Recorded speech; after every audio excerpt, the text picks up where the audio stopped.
Well, that was certainly a wildly entertaining game. I think in certain ways encouraging, but yet at the end of the day, still another loss. The Sixers' fourth straight loss drops them to 15-24 on the season. But one that, like I said, I think we will have plenty to talk about, and quite frankly, just a lot better of a product to watch than much of what we have been seeing here of late. Welcome to the PHLY Sixers postgame show presented by Bet365. Download the Bet365 app and use code PHLY365 when you sign up. Whatever the moment, it's never ordinary at Bet365. How you doing, Rich? I mean, we were looking for a competitive game. And we got one. And we got one. I mean, it's one of those games where it was close, but I also feel bad about the team. The Knicks, they tend to make you feel bad even in close games. But there was a lot to talk about in that one. And yeah, I mean, it was better than last night for sure. It was 100% better than that last night. And you sort of expect that with Tyrese Maxey and Paul George in the lineup in this one. And certainly those two specifically down the stretch provided a lot of the reasons for excitement. Tyrese Maxey ends the night with 33.6 rebounds, 6 assists. Had only 6 at halftime, so he ended up with 27 there in the second half, including the final 2 to force the game into overtime. Of course, the overtime period did not go the Sixers' way. I think New York scored, the first 8 or so points of that overtime frame. But Tyrese, with that bucket, with the steal right before that preceded it, did a huge part in that. Paul George, 26 points, 3 rebounds, 6 assists. Once again, seemed like he got it going there in the second half. I guess we'll just start off with the top on those two because I think that's a pretty natural place to start. How'd you think those two played? Decent. I thought the effort was good. Yeah. It was far from perfect for both of them, but I thought the effort was definitely good. And, you know, Kyle has been hammering this point, and I agree with him that this Sixers team is begging for a coach that will just call some set plays. Yeah. And I thought the first half, their offense looks, I mean, when they just run their regular motion or continuity or whatever they call it, Derek, it's like 8 dribble handoffs around the 3-point line. And then, you know, with 5 seconds left, okay, PG, Maxey, go make something happen. It's a weave to nowhere and then a bad shot. Yeah. So in the second half, they got Paul George in that double drag action. Mm-hmm. And obviously, so PG has the toughest defender on the Knicks on him, OG Anunoby. The double drag, you put 2 screeners at the top of the 3-point line. And I mean, the whole point of it is to just get Anunoby off of his body. The first screener usually was a small guy, Jalen Brunson's, the player that he was defending. And Paul George, working out of that set play, Derek, they ran it like 12 times because Paul George kept eating. Like, Paul George kept actually getting to the basket on that play, making passes. It was very Doc Rivers-esque. Yeah. Where you just find something that works and you go to it and you go to it and you go to it. They should have ran something like that in the first half. Yeah. They might not have dug that big of a hole. So, you know, I mean, Tyrese Maxey, same thing. He scored a bunch of points on that play. I thought in the second half, like, look, the effort was good. The Sixers went to a box-and-1 against Jalen Brunson for a lot of the second half. Their first shot defense was pretty good out of that. Their rebounding and their second shot defense was not quite as good. Not quite as good out of that. So Tyrese Maxey, you know, you can look at his totals. He shoots 13 of 32 shots. Yeah, you might need to ice that right arm down after that game. Imperfect, but he kept fighting till the end, and he made some key plays down the stretch. He obviously makes that huge end one against Anunoby. He tips the ball away from Brunson. That was a terrific play where PG gets on the floor and calls timeout, and then Tyrese ties the game up with the layup. He just blows by everybody. So yeah, I mean, I thought their effort was good. I'll tell you another thing that I have not seen basically all year, and that's down the stretch. Paul George guarded Jalen Brunson, and he guarded him well. I mean, Jalen Brunson, he is very well versed in the dark arts of grifting and foul drawing. So there were a couple times where he got Paul George on those plays. He's also a terrific player. But there were other times where PG had him stoned on a couple of those plays, denying him the basketball, staying in front of him. Again, like I thought their effort was good, but it boils down to what we have been saying for a while now, and it's without Embiid, they don't have to be perfect, but they have to be really good for pretty much the entire game. They fell just short of that tonight. I'm not mad at them. I'm not I think Tyrese's first half was pretty bad, but I'm not mad at them, but we're just pointing out that, yeah, the bar is pretty high for those guys, and they fell maybe a little bit short. But again, the Sixers lost for a bunch of other reasons as well tonight. No, this was an ethical loss. Yes. Like a lot of the other losses really, really piss you off. This one, it'll piss me off in some ways. We'll get to it in a second. But I think there were two kind of like defining characteristics. First half was just the offense. It was a disaster. And I thought there was one sequence that really exemplified the two teams.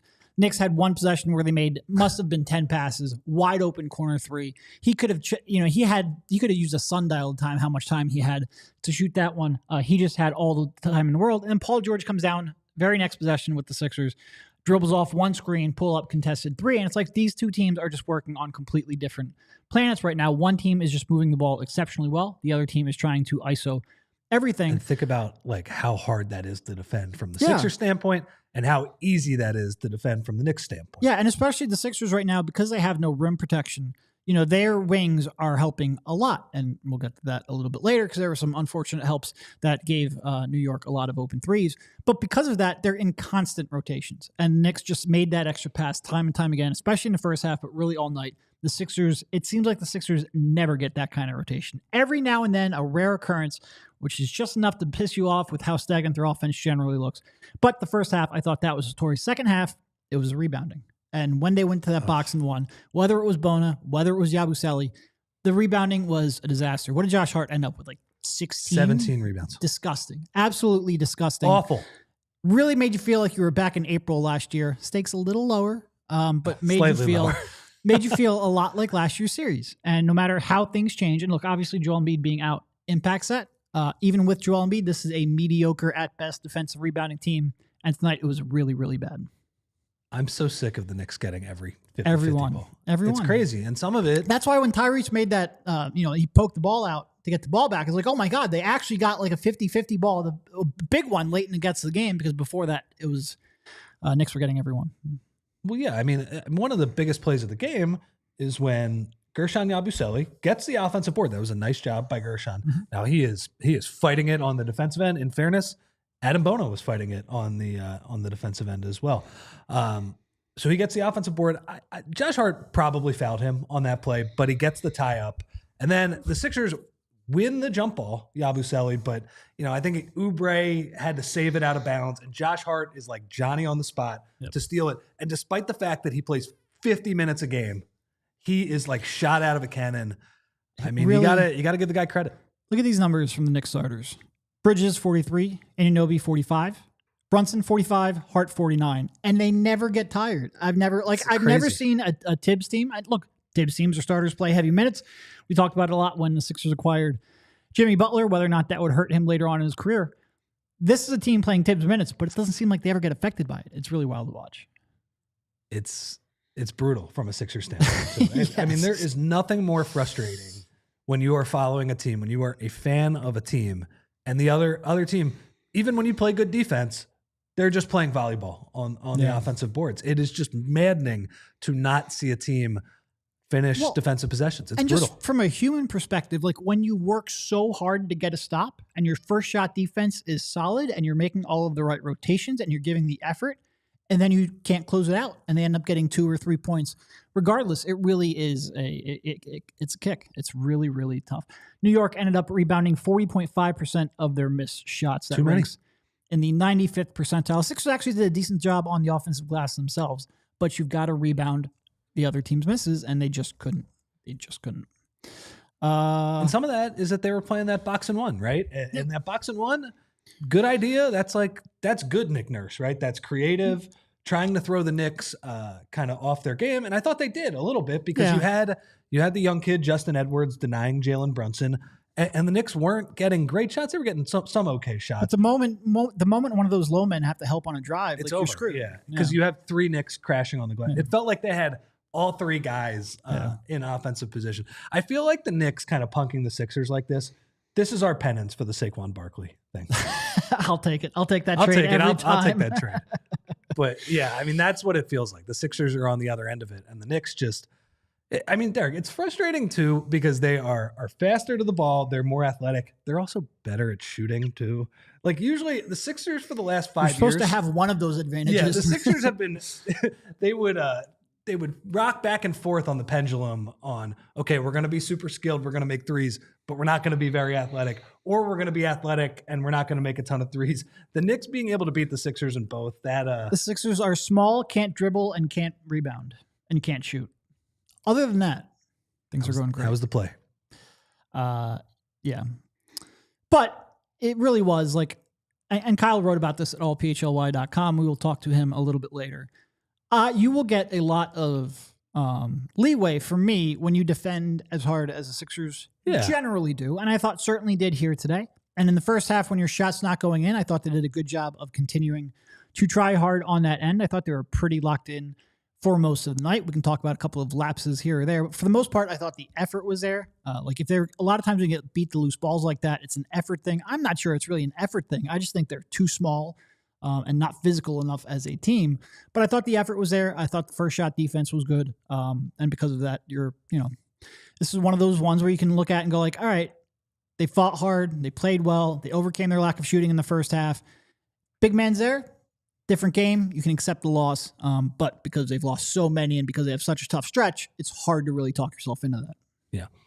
Let's talk about Maxey, because that first half was pretty rough. Stinker. Yep. Was pretty rough. What do you think was the biggest issue was it just the shot selection? Was it, the ability to make shots? I mean, Derek, there were a few possessions I have circled on there. Like, yeah, okay, the Knicks shot a better percentage from three for a lot of the game for the reason you talked about. They moved the ball. They actually got better shots. There were a few possessions where Maxey and PG were wide open with momentum threes, and they just didn't make them. And I don't know what to do with that. But I thought in the first half, just like a lot of like, ugh, as he's shooting those shots, you just hope that they would be able to get something better. Now, in fairness, some of that was the product of just bad offense from the Sixers.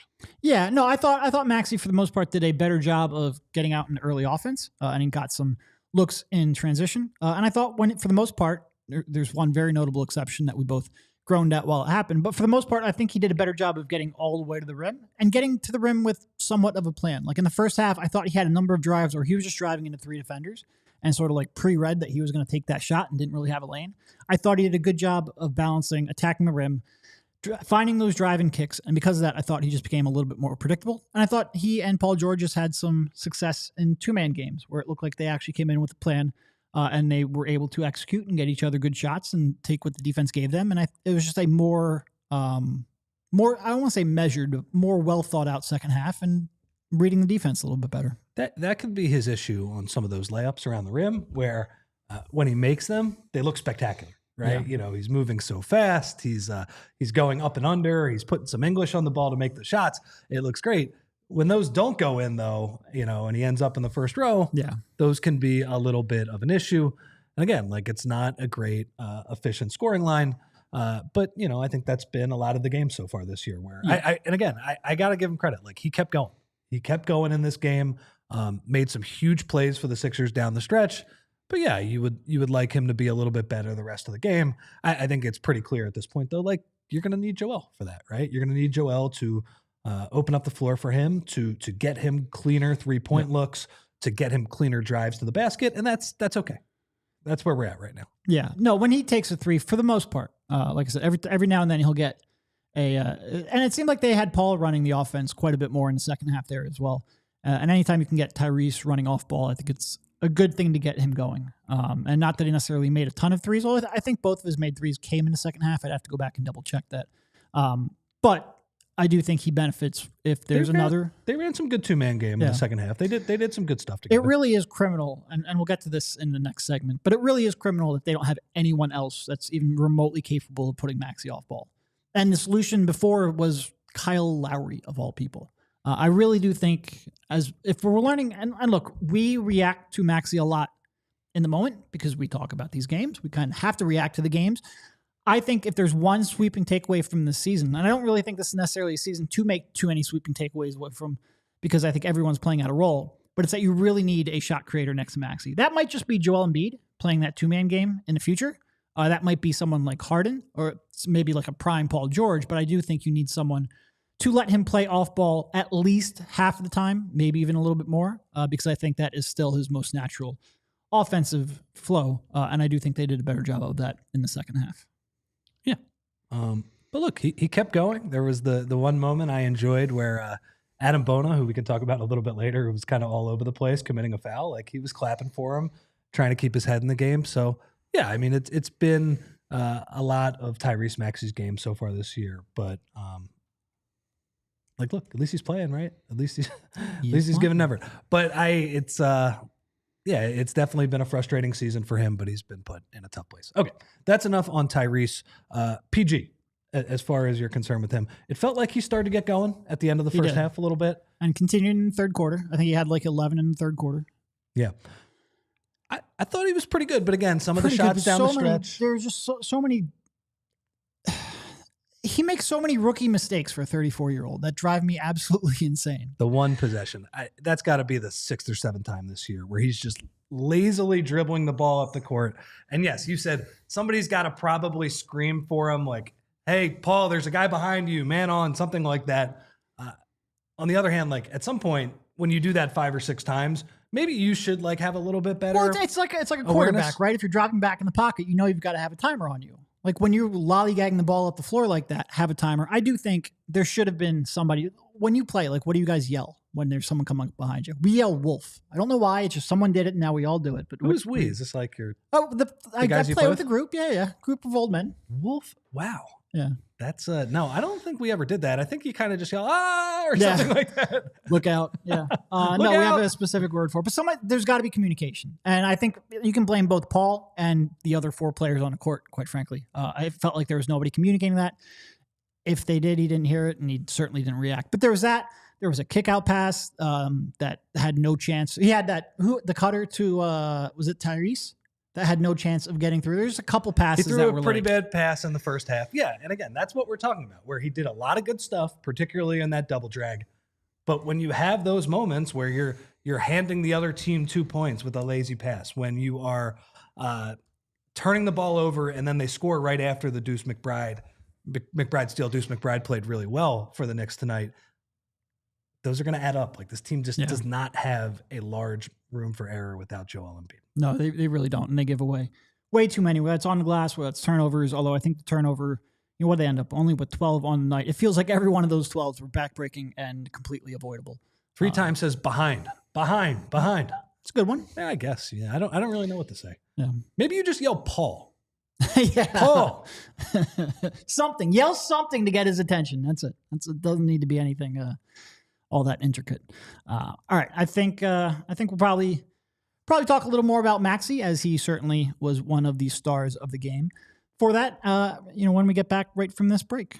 It clearly is. Let's see here. All right. First up, we want to make sure we tell you about Rothman. Are your joints aching, hands cramping, back out of whack? Rothman has you covered. At Rothman Orthopedics, practicing specialized care has been their passion for over 50 years. Their mission, high quality, compassionate, and affordable care rooted in research. At Rothman Orthopedics, their physicians are not only specialized in orthopedics and clinical research, but they are fellowship trained to treat specific areas of the body. Since 1970, their physicians have remained committed to research, innovation, and minimally invasive procedures to get you back to what you specialize in. They're Rothman Orthopedics, and they specialize in you.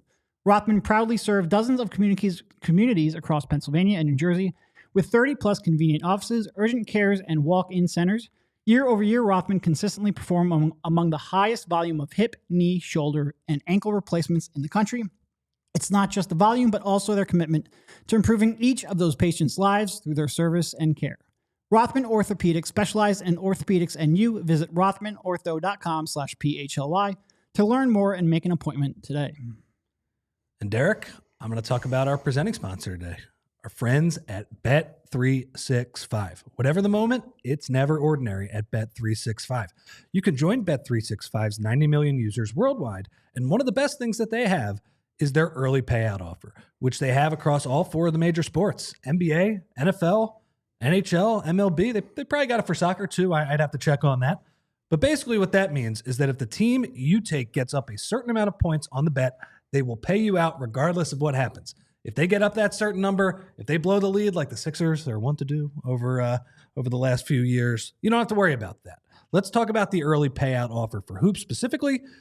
With the 365 or Bet365 early payout offer. You are a winner if your team goes up by 20 with an instant payout on straight bets and parlay selections marked as winners. And Derek, until January 20th, breaking news from Bet365, new customers now get $150 in bonus bets guaranteed when you bet $5. So sign up and use the code PHLY365, deposit $10 and place a bet for $5 to get $150 in bonus bets guaranteed. Bonus bets can be used on the spread, totals, player props, futures, and more. Must be 21 and over and physically located in PA. If you or someone you know has a gambling problem and wants help, call 1-800-GAMBLER. That's Bet365. I mean, after that game, after most of these games, physically loaded in Pennsylvania might be valid as well. Yeah.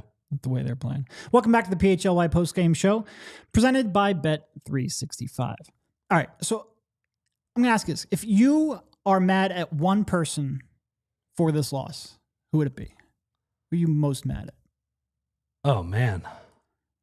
Doesn't have to be people on the court. You're putting me on the spot. Daryl Morey. Yeah, that's exactly where I was going. Yeah. When you're sitting here for 2 weeks playing with your top two centers out, playing with Yabusele, who's a 6'8" power forward, and Adembona, who's a second-round rookie, and when your second best, Jeff Doughton, and you have an open 15th roster spot. How about Jeff making that three at the end of the third quarter? Jeff has been... Sorry, I got you off your point, which is going to be a good one. Jeff has been okay the last two games. But when you're sitting here with those two major deficiencies and an open 15th roster spot and a two-way spot that you just reused on Pete and Nate Nance, it's criminal. Like, you are not seriously pursuing a top 6 seed, not even really seriously pursuing the playoffs, if you're not willing to go out there and try to fix your very obvious deficiencies and very glaring defects. Like, they just do not, because we can sit here again and nitpick Tyrese Maxey and nitpick Paul George, and certainly they were imperfect. But once again, I think if you have competent, not even good, competent, like 6 through 10 guys, you have a chance to steal a game against a very, very good team. And they've just been punting on that 15th roster spot all year. They've been punting on opportunities to try to bring players in on two ways. It's 10-day season. We can't even get a 10-day contract. And you've got Jeff Doughton as your second best ball handler and Adembona as your only backup center. Preach, brother. It's just, it's very frustrating. Very frustrating. Well, and I think you could probably combine those two because we don't know what exactly is going on back there, but it's a combination of Daryl Morey and Josh Harris. Sure. Oh, 100%. Yeah. Yeah. No, that's what you meant. I mean, I think a lot of people in the chat are saying Josh Harris. That's what Derek means. He means whoever is kind of hamstringing them here, whether it's Daryl or Josh. Yeah. No, man. I mean, like, look, they're 6 through 10. They are really fortunate that Justin Edwards has started to look like a guy who has a shot. Because look at the rest of them. Adembona, 2 points in 15 minutes. Jeff Doughton, all right, he had a decent, he made a good shot. And Ricky, who's just completely unreliable. And the Knicks, who have no depth at all, though, I mean, even their guys, Miles McBride, worlds better than anybody the Sixers have coming off the bench. Precious Campaign and Miles McBride would be the Sixers' 3 best bench players. Yeah. And that's a bad bench, by the way. Like, Tibbs he's only comfortable playing 8 players, 9 if Cat's healthy. They're still a better bench by miles. By the way, that's a little bit of my hot take on the Knicks. It's not really a hot take. Tibbs is going to run those guys into the ground. Oh, yeah. He does everywhere he's at. There's a shelf life on Tibbs. Yeah. I mean, those minutes are ghastly. They're crazy. Yeah. But to his credit, like, it doesn't seem like it's impacted them yet. But like, you've got some injury-prone guys on there, and I'd be a little worried. I got to give like Hart and Brunson, like literally all of those guys for having that level of energy and playing that amount of minutes. But yeah, I just think it's gonna come back to bite them at some point. But I will give the players all the credit in the world. I mean, they've been awesome. They've been so healthy this year. It's crazy. They're the bizarro Sixers. So there's completely healthy. There's 3 explanations for, outside of Mitch, obviously. 3 explanations for why they refuse to use that 15th roster spot. The one is simple: tax savings. Right? If you sign someone and you have to cut them when you make a trade or whatever, you can increase your total team salary, increase your taxable salary. They don't want to do that for someone they probably don't think is going to contribute, especially if they think there's a chance they might have to waive them come trade deadline. The second is they might try to duck the tax if things go sideways. If You sign a 15th roster spot, it just gets that much tougher to duck the tax. Those two to me are completely indefensible for a team that thinks that they are going to try to, especially for a team that came into the season with this plan of, we have to be cautious with Joel. He's going to miss 15 to 20 games by design. To not use a 15th roster spot to save tax money is completely indefensible because you need every bit of depth you can find. And if that depth isn't working, cycle through someone. Use these 10 days right now to just bring a live body in and get a little bit of energy and see if someone sticks. Do something. The only one that makes even the tiniest bit of sense is maybe they want to try to get under the first apron at the trade deadline, like dump KJ.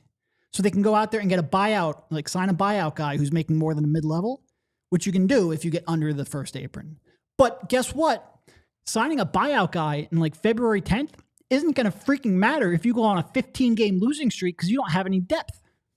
You've got to adjust, and they just haven't adjusted at all. It drives me insane. It's been rough. Again, I think we've been, there were a bunch of positive things that I thought PG and Maxey mixed in the night as well. I thought another guy, 2 good nights in a row. Last night as the process memorial, like the Jeremy Grant memorial process player who scores 25 points a game as the team gets blown out. And then tonight as just a role player in a close, well-played NBA game. But Justin Edwards has looked pretty good the last couple nights. Real good, yes. And Kyle brings this up in like every recap. He's like the antithesis of Ricky Council. Like he's just reliable. He's not going to blow anybody by off the dribble. He's just reliable. He's mostly in the right spot. We'll get to that. He's has a better perimeter shot. He can rise up and shoot over you. He's never out of control.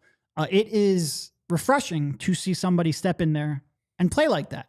And do I think he should be playing 30? No, nobody thinks he should. Justin Edwards probably doesn't think he should be playing 35 minutes, but they have so many injuries and they're so desperate for any kind of, wings with KJ out and with all the injuries that they have.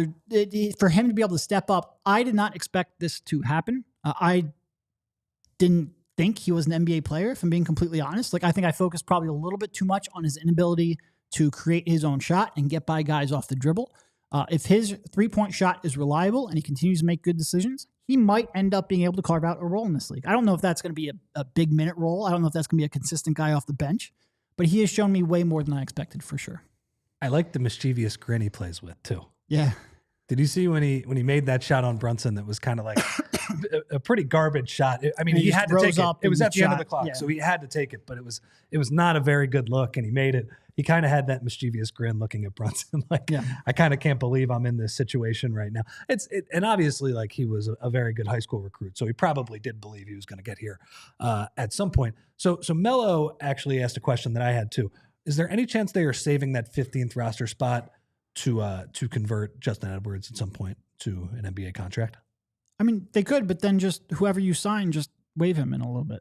Yeah, that's true. Like, and that's what I mean. Like, anyone you sign, it doesn't really inhibit anything because you can't really get to the second apron at this point. Because being over the first apron, you cannot take back more salary in a trade than you send out. So there's no real way to get into that second apron.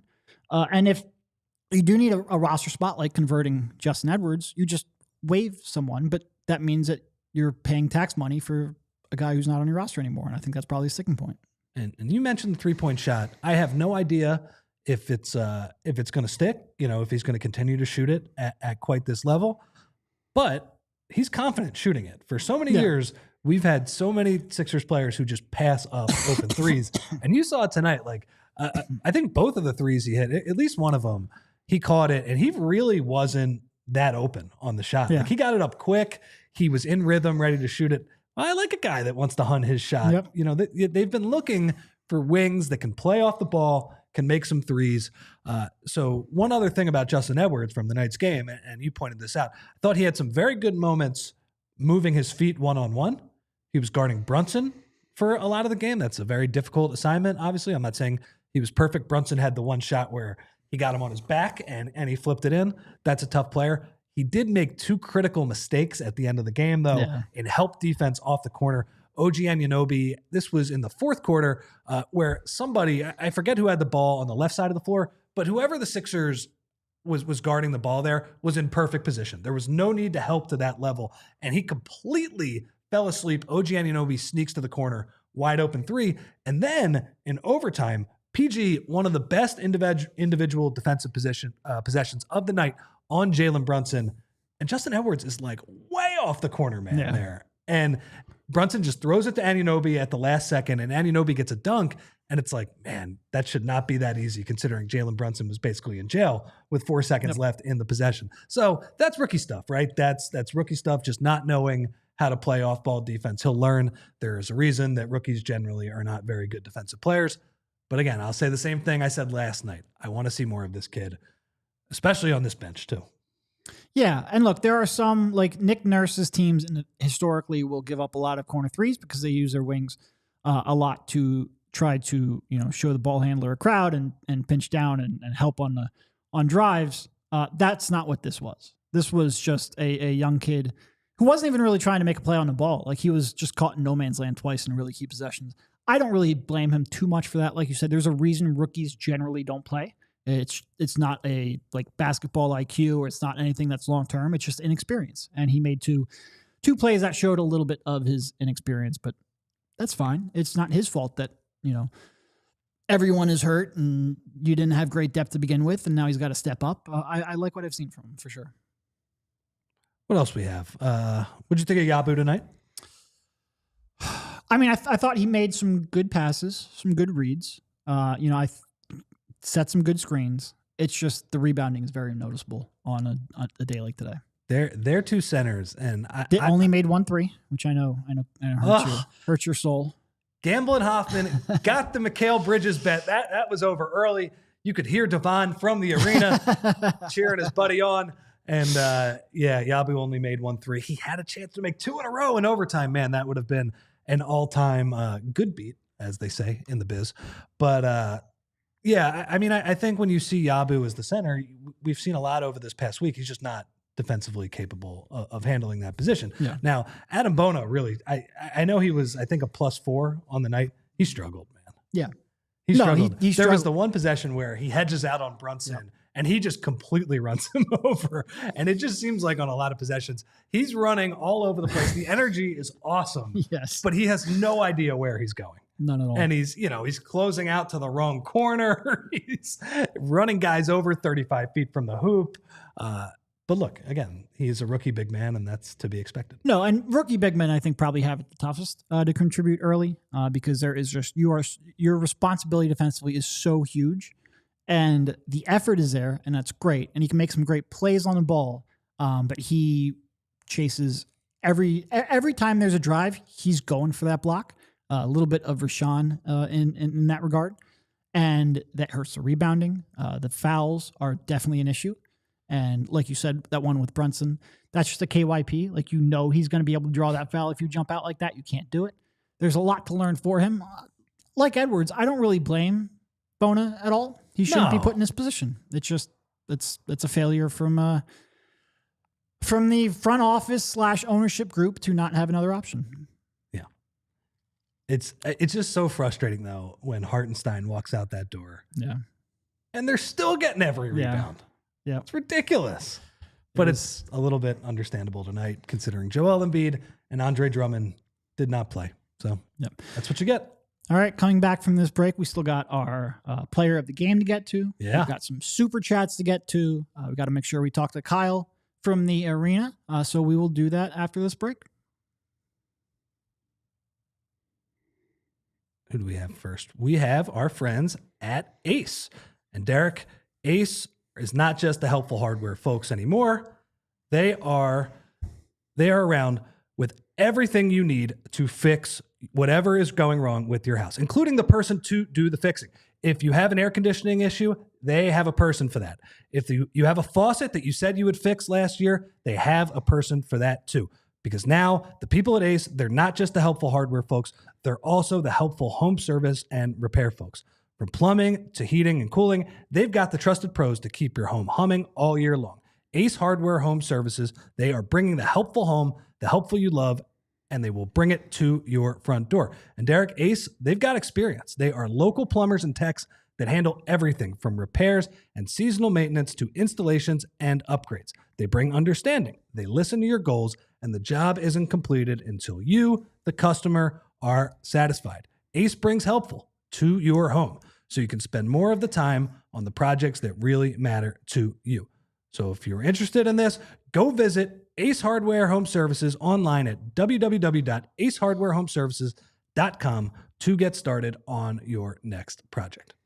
And look, I know it feels like winter has been here for 6 months and the days have been short and short and short, but spring is coming up and sunshine is returning. Get ready for the season ahead with quality shades built to last. Our friends at Shady Rays have you covered with premium polarized shades that won't break the bank. Shady Rays is an independent sunglasses company offering a world-class product rated 5 stars by over 300,000 people. Their shades have durable frames and crystal clear optics, making them the perfect choice for all outdoor adventures. They have hundreds of options to choose from, so you're bound to find the perfect pair to match your style. Plus, if your shades ever go missing or take an unexpected hit, don't sweat it. They have the most insane protection in all of eyewear. Every pair is backed by lost or broken replacements. And if you don't love your shades, exchange for a new pair or return worry-free within 30 days. There's no risk when you shop. Their team always has your back with personal and fast support. Exclusively for our listeners, Shady Rays is giving out their best deal of the season. Head to shadyrays.com and use code PHLY for 35% off polarized sunglasses. Try for yourself the shades rated 5 stars by over 300,000 people. All right, welcome back to the PHLY Sixers postgame show presented by Bet365. I did want to give credit to Kyle when we were talking about what you would say to Paul George, when there's a man on behind him, and Kyle suggested podcast. PG would turn around right away. Yep. Yes, he would. He's always attentive for the podcast. No, look, funny. Like people in the chat are getting on Paul quite a bit here. Makes sense. Like there's 211 million reasons why people have high expectations for him. For the most part, I think he's been okay in January. Like of all the things going wrong, is he underwhelming at times? Sure. But I think he's playing more and more and more like the third option you were hoping when he came in. It's just you don't have the number one option, and your team falls apart when either of them goes to the bench because you have Jeff Doughton as your second best ball handler. I mean, they showed the January numbers on the broadcast, like 21 points per game. Yep. 45% from beyond the three-point line. Above 40 from three. Defense is pretty good. Stop fouling a little bit, Paul. But again, like I thought the defense was very good tonight. Only 2 tonight. Only 2 fouls tonight. Well, part of the reason he only had 2 fouls was he was actually taking the top assignment instead of playing like the de facto 4 and just mixing it up with the big guys down low. No, PG, you're allowed to guard some of the best players on the perimeter as well. Yeah, I mean, I said this the other night where people are going to look to place the blame on one specific person, whether it's the GM, whether it's the coach, whether it's the owner, whether it's Joel, whether it's PG, whether it's the role players, whatever. But the truth is that, a lot has gone wrong this season so far. And the tough thing is that when Joel has only played, 13 of 39 games so far? This team is just not built to withstand that. And they should be better. They should be better, and you can place some blame at a lot of different places, but that is where we are right now. And I'm with you. I think over the past 15 days or so, PG has been pretty good. I referenced these in the pregame show, but just bringing up here again, because I think for the most part, this played out like this again tonight. Lineups, these are all lineups without Embiid. Maxey and Paul George together, they are a +6 net rating with a 120.1 offensive rating. With only Maxey and no PG or Embiid, a -7.6 with a 111.2 offense. So it's a drop of 9 points per 100 possessions by only having 1 star on the floor. With PG only, it's a -9.2 with a 100 net or offensive rating. So you take either one of those two. It doesn't even matter which one, although the PG without Maxey gets worse. You take either one of those two off the floor and the offense just completely craters. And that's in part because Joel Embiid isn't there. You'd prefer to have 2 stars on the floor at all times instead of 1. But in part because they just there's the depth on his team is so freaking bad. And the lack of shot creators and ball handlers outside of Maxey is so freaking bad that just removing them and all of a sudden it just gets really, really easy to load up on the one and make their lives really difficult to the point where Maxey, because he hasn't taken that leap as a passer and a point guard, and Paul George, because he's 34 and just doesn't have the burst, it's really hard for them to succeed. They just need more talent around them. You're very right about the ability to break down. They just don't have advantage creators, right? Yeah, I thought last night too, the fact that they got to 100 against the Thunder They didn't have anybody who could create an advantage against that team. It really was. Against the Knicks, a little bit undersized, on the perimeter. They've been an average defensive team so far this year. Okay, it might be a little bit easier, but yeah. I mean, again, this doesn't it feel like the Knicks should be a much better defensive team? Are you surprised by that? Like, I expect them to be top 10 pretty easily, and they're like you said, right around 14, 15. I mean, Cat is a bad defensive player. Sure. Right? But you're like, this was supposed to be the most important position on defense. But this was supposed to team with, Anunoby and Bridges and Hart with the kind of wings that could hide that, and they just haven't been able to. They've been a little bit better offensively. I thought they were going to be good. I thought they were. They've been great offensively. I thought they were going to be top 5-ish offensively. They've been even better than I thought on that end of the floor, and they've probably been a little bit worse on defense, although that has been improving recently. Yeah. So, you figure if you give Tibbs enough time to work around Cat. Now, I know that wasn't the case in Minnesota, but he'll figure it out, especially with McHale and especially with OG, who's one of the best defensive players in the entire league. Agreed. All right, player of the game.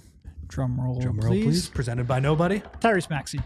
Certainly, like the way he played in the second half, like I said, 27 of his 33 coming in the second half, pretty much sealed it. But when you get that, tip away, give you the ball back, and then you make that shot to force overtime. And that shot was really weird because it seemed like the Knicks were almost conceding the tie there. Like they were trying to deny the three-pointer so much that they gave him a pretty open driving lane to the hoop.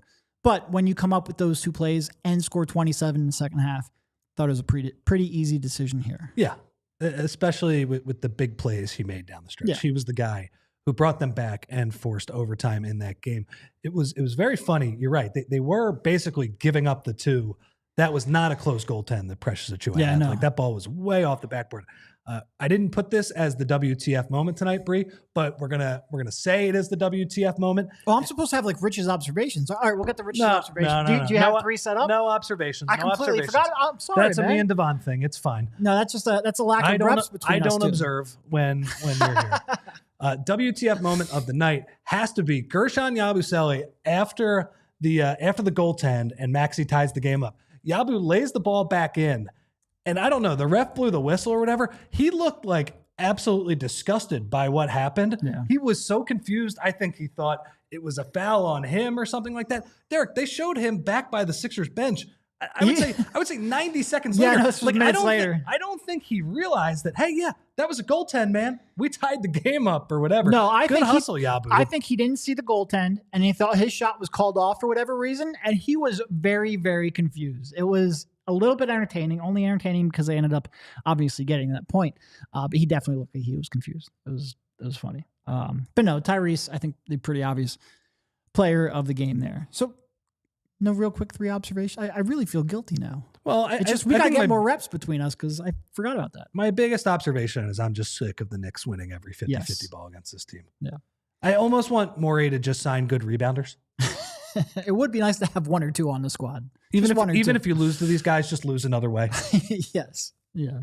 Especially on a night where, in the second half, they started shooting a little bit from the perimeter, brought themselves back, but they still lose. Every single one. Like I said, the combination of having less ball handling and less three-point shooting and less rebounding, you just don't see it all that often. All right, you want to get to a couple of super chats here before we get to Kyle from the arena. Let's see here. Let's go to Marcus.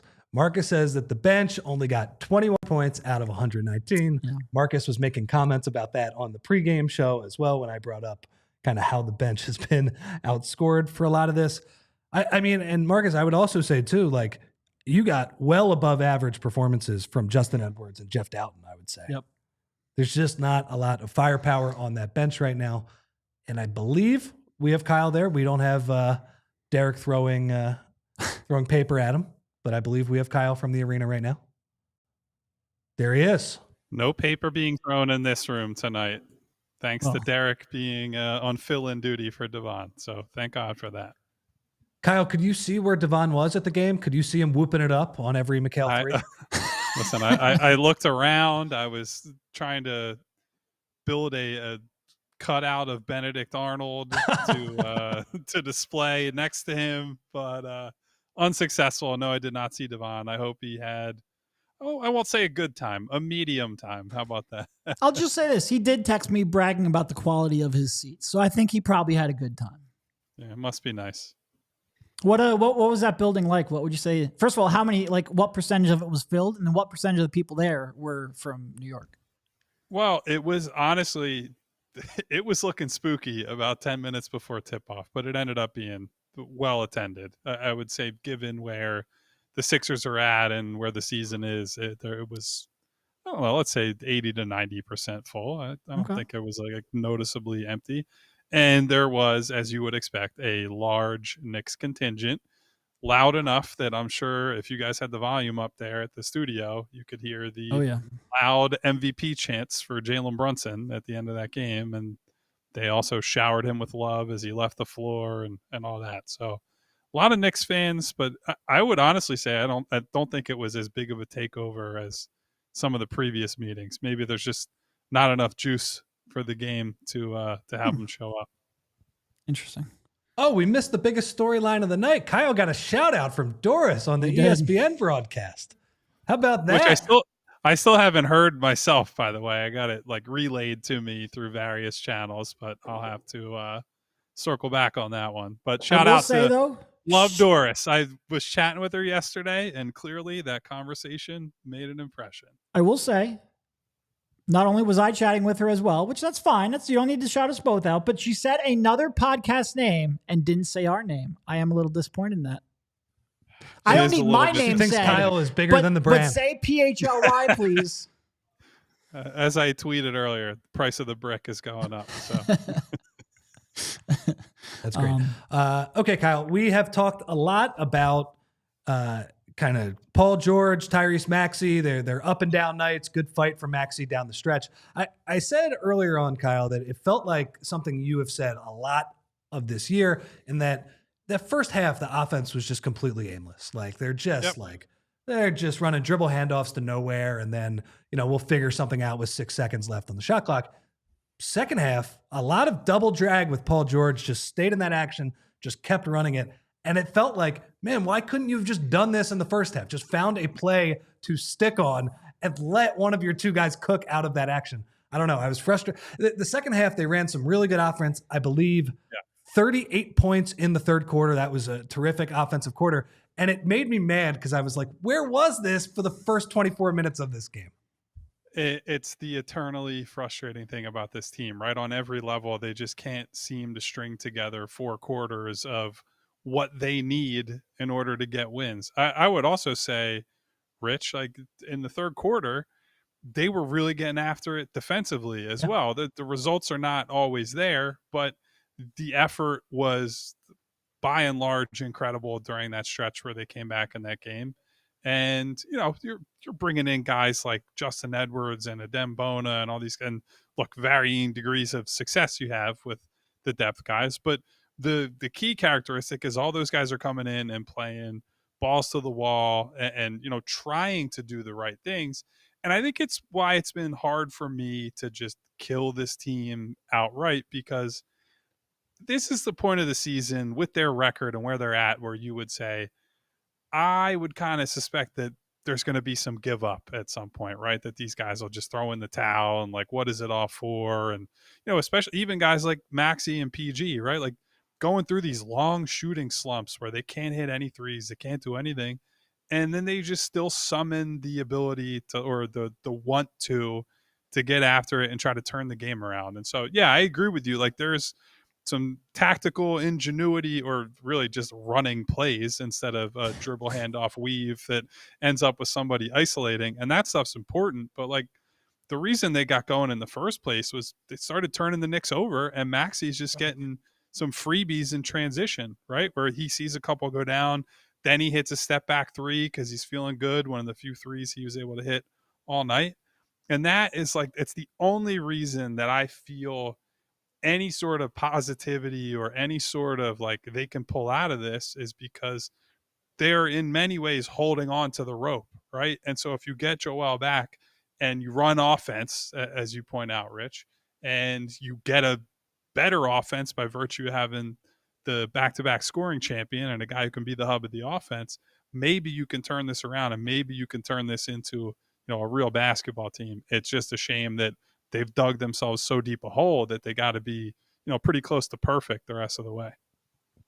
Another second game in a row of pretty good Justin Edwards minutes. What did you see from him? And first of all, did he get a second podium game in a row? I'm assuming not, because Paul and Tyrese. And No, what did Nick say about him? In fact, I think he got a bigger honor. He didn't get the podium, but he got requested in the locker room. So the people going out of their way to make sure we talk to Justin Edwards, which that's I think a bigger honor. So, look, Nick said he's just been solid, right, and paying attention to details, and that was something that Tyrese Maxey hammered home as well tonight, right? Like there were probably I think there were one or two plays down the stretch where he probably cheated a little too far off of OG Anunoby and led to corner three, and then the baseline drive for the dunk that OG had. But, by and large, they're asking him he's guarding Jalen Brunson up top, right? And while Brunson hit some shots over him and got to some spots, he does that against everybody. And I thought Edwards did a good job of corralling him a little bit and contesting without fouling. I think what Nick and the rest of the team is seeing is, he's coming in and playing with composure. And on top of that, he's playing with confidence. And those things don't always go hand in hand, right? Like, I think Ricky has plenty of confidence, right? But I don't know that he plays with composure. And I think Justin has found a way early on to blend those things where if he's got a little bit of space at the 3-point line on a catch and shoot opportunity, he's going to let it go. But he's not taking the what we would call the bad shots, the dumb shots. If he's covered tightly, he's swinging the ball, he's moving it, he's trying to find space. And they've also, last two nights, been able to use him as a little bit of a release valve late in the clock. Like when he's ended up with the ball with 6-8 seconds on the clock, he's getting to some mid-range spots and hitting jumpers over people. So as long as he defends and hits threes, that's all that really matters to play right now and just be kind of a rotation guy. But if he can start mixing in the pull-up shot making, that takes him from, hey, you're a fringe role player to you might be a real guy for this team. Kyle, what did you make of Paul George's game tonight? I'll just add, including the offense, he did something we haven't seen a ton, is that he guarded Jalen Brunson down the stretch of that game. He also dove on the floor for that loose ball. Nice job getting the timeout after Maxey got the poke away steal. But, he shoots 9 of 20 from the field. I guess, what did you make of his entire night? Yeah, it's just what is becoming a classic Paul George Sixers outing, right? Where he has, and the third quarter on offense, he was awesome, right? And frankly was awesome on both ends of the floor. I think his help defense has been outstanding all year. And it was nice to see him take the challenge of, I'm switching on to Brunson. I'm going to try to guard him. And he's not going to win that matchup all the time, right? Nobody is. I think something Nick said on this subject after the game, Rich, Maxey was the guy who actually started on Brunson in this game. And he said something they've been trying to do recently is, if they can, challenge Tyrese to just be on your man and to leave Kelly more on his man. So just do like 3 against 3, the 1 versus the 1, whatever however you want to say that. And that obviously didn't work early, right? Maxey picks up the 2 early fouls and they have to go through some adjustments. So Paul's ability to do this situationally on the ball is going to be important at some point. What I see and what I've seen in previous seasons in LA is, I don't know that he necessarily wants to do it as much as he kind of has to do it. So I guess we'll see there. Offensively, I just wish the guy could hit shots, right? Because the drives were there for, 2.5, most of 3 quarters. And that dried up in the fourth quarter, as did a lot of their attack in the paint. And then it just becomes you got to make your jump shots game. And I know he ends up with, I think he finished 3 for 8, but one of those threes was, game was already basically done. And I just scratch that from the record. 2 for 7 on the threes that mattered. I don't know how you work around him and Tyrese not hitting threes, right? Like they combined to go 5 for 17. And this is not a roster that has a surplus of shooting, right? It's a team that the concept rests on. You have Joel, which obviously we know he's not there, but Paul and Tyrese as high volume, high efficiency 3-point shooters. if those guys don't make shots, you just don't really have a path to being a high-end three-point shooting team. And a lot of nights, that means you're going to lose games. That's just how the NBA works these days. Josh Hart ended up with 17 rebounds, and Knicks had 15 offensive. I think they had a 40.5% offensive rebounding rate. How in the world can they better compete in games like this with this roster? Get their 7-foot-tall guys healthy. I mean, I honestly, I don't see a path to being a better rebounding team with Yabu and Bona manning the pivot, right? And I don't really blame Yabu, who is a power forward and undersized as a center, for the team not being able to rebound, but it is a product of when he's there rather than in his natural position and playing against, more of his natural matchups, not having to protect the rim, so on and so forth.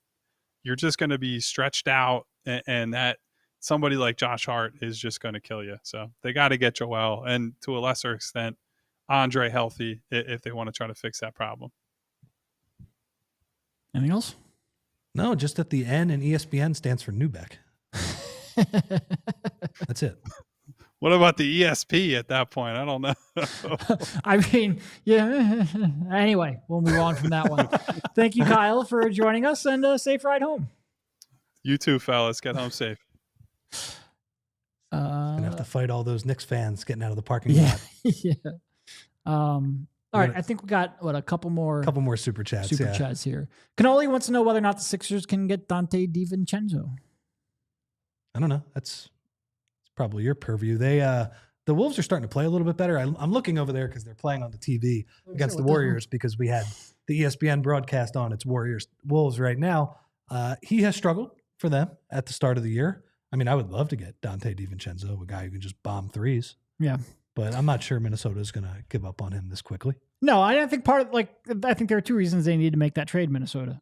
First of all, I think they need to get off of Cat's contract because they have a disastrous contract situation. They don't want to pay the tax bill that is going to come from that. And they can get a cheap 6-man-esque role player locked into a long-term deal. And Dante's still got 2 years left after this one at only $11 million per. One of the best contracts in the league. Yeah, I would be surprised if he is available. Certainly, like I said, I think a real legitimate shooter.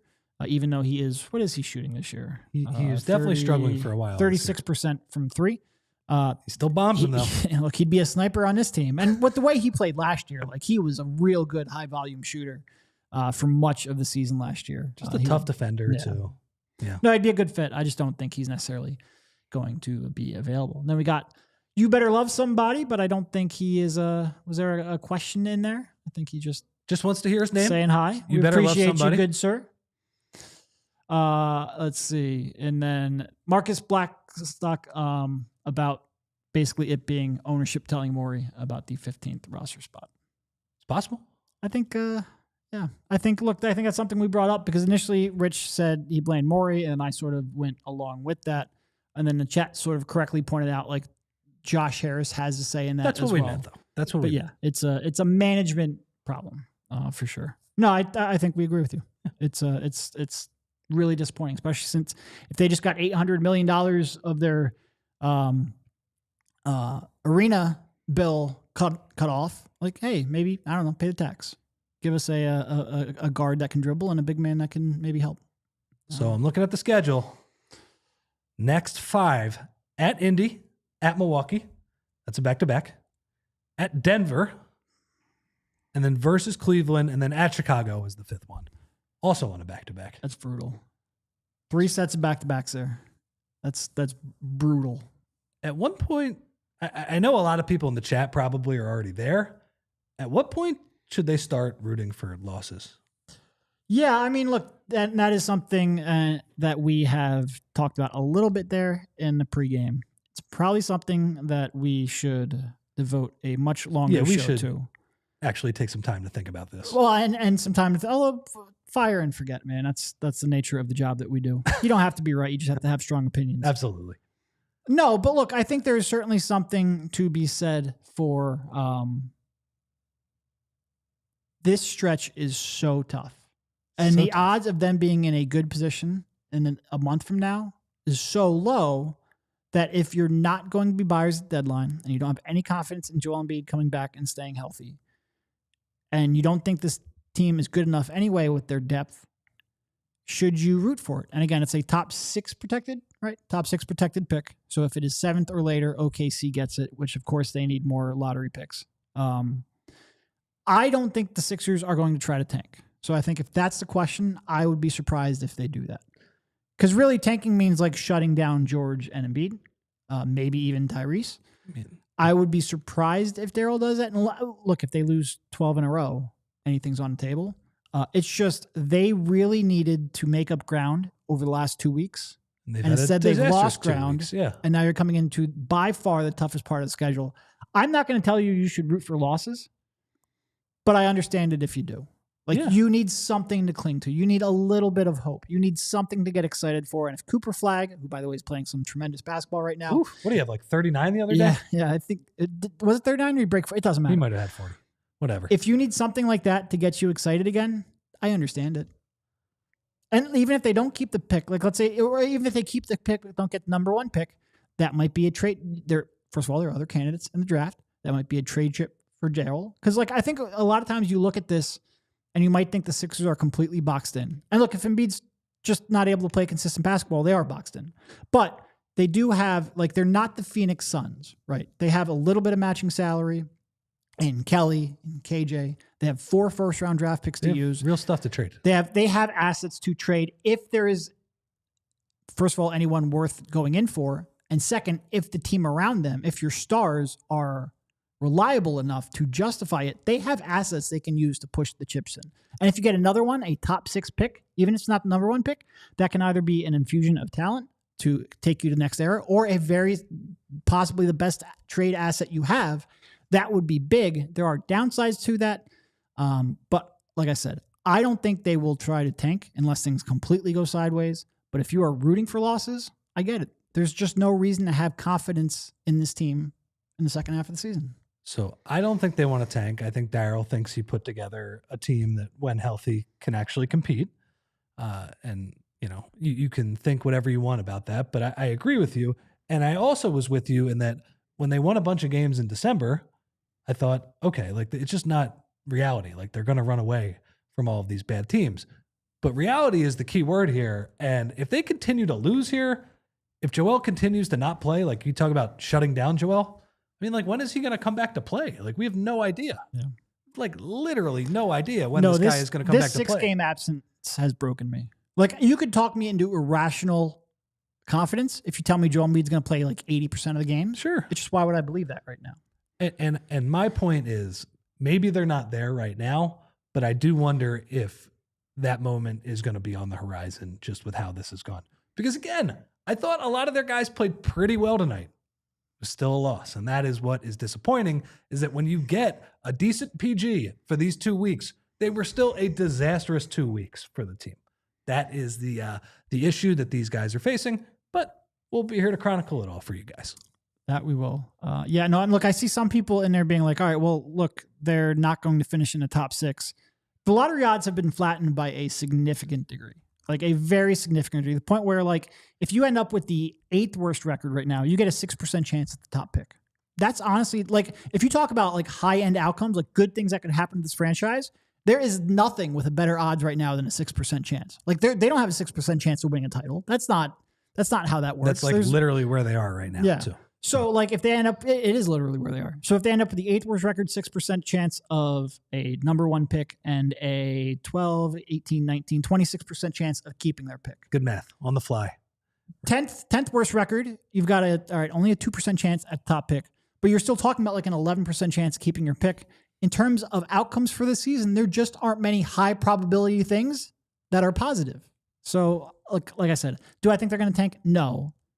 But do I get you if that's what you're rooting for? I get it. It's been the worst season you can imagine. It really has been. It's been a season where everything has gone so wrong that if somebody wants to focus in on one thing, I get it. I might think sports are supposed to bring joy. And if that's how you get joy, I get it. I get it. Now, there are downsides. If you're trying to win next year, I think you need to use it the rest of the season to try to build some chemistry, to try to get everyone on the same page, to evaluate what the big three can do together and what you need to play off of them to evaluate Nick Nurse, because quite frankly, he hasn't been good enough. So I think there are, even if you don't believe that you can even make a legitimate playoff run, there are reasons to play out the season. But do any of those have a bigger impact than potentially getting either a top number 1 pick or a trade chip? I don't know. Well, sucks. I legitimately, Vince, and I'm sure he's going to listen to this at some point and then talk to me tomorrow so he can crow and take his victory lap. Vince, legitimately before the season was like, where do they have to be in mid-January for you to say that they should tank? I'm like, Vince, this isn't even this isn't within the realm of possibilities. Why are we even wasting our time right now? And here we are in mid-January talking about whether or not fans should be rooting for losses. I cannot believe the sheer number of different things that had to go wrong for us to get to this point. Well, and we also didn't bring up the conspiracy theory that I have that there might be a frozen envelope for the Sixers in a few months. Because of the arena? Because of how that arena thing went around. Oh, look. What did the Sixers get from that deal? Adam Silver definitely owes the franchise. That actually didn't happen, but No, I would assume not. Dare to dream. We do have one final super chat pop in from Sean Lee, just saying that he loves the show. We appreciate that very much, and appreciate you tuning in and the kind donation. Yeah, appreciate everybody. I guess we should get to everybody now. Look, this season it sucks. All right, it just sucks, but at least we're together. Yep. I guess we got to get to our world famous roll call. There we go. Now. Are you doing the roll call? Is that your thing? Is that my thing now? I'll do it. I mean, I'm no Devon Givens, but shout out to Igavini, who was here. Shout out to Prophet. Remo was here. Vic, Aaron always here. Jeannie. Who else we got? Boots. Bootzilla was in the house. What up, Boots? Money Mar. Neil was in there. B. Driz. Holy cannoli. Cannoli was in the house. Vic. Mr. B. Who else we got, Bree? We had Bernard was in the house tonight. As always, thank you to Sean for his super chat. Winona was in the house tonight. Who else? 3-time was in the house tonight. Doug Craig, Kyle Wright. And I think that's about it. I'm no Devon Givens with that. Noob was in the house tonight. Noob said that Doris Burke also shouted out his commenting on the congratulations, Noob. Well deserved, by the way. Well deserved. Some great comments. Val was in the chat tonight as well. Okay, that's it. I can't do this. This is much harder than it looks, everybody. A very stop and start roll call, but we appreciate everybody watching. We know this has been a tough season, and thanks for joining us. We do have the next 2 days off. We'll be back Saturday and Sunday for post-game shows. Once again, hit the like button if you can. Subscribe. Make sure you get notifications for when we go live. Appreciate each of you for tuning in. Thank you, Rich, for jumping on. Thank you, super producer Bree, as always, and we will talk to you soon. See you guys. We all silly like the mayor.